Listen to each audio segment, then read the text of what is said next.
Okay, this is exercise 5-1 in the textbook, learning how to copy. It's fairly easy. The modify tools are all in the modify panel. We have a copy tool right here. Now it's very important that you understand that there are two kinds of copies. Copy, which is the AutoCAD copy, and Control-C, which is the Microsoft copy, which copies to a clipboard. And the Control-C copy is a very different creature, and you only want to use that under very specific circumstances.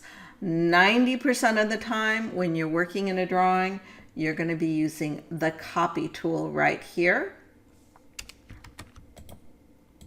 This copy tool.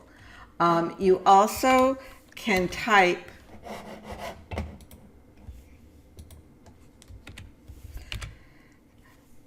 CO for copy.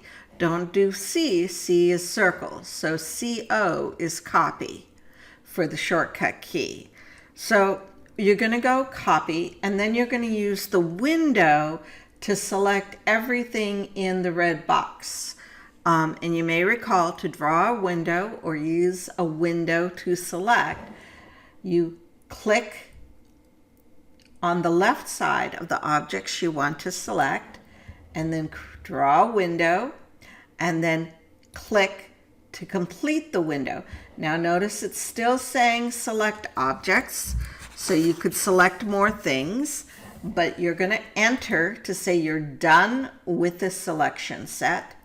And we can select this endpoint here for the base point, and this endpoint here for the second point, or where you're wanting to go.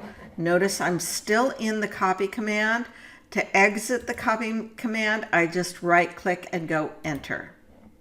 And we've copied all the objects on the left into the square on the right.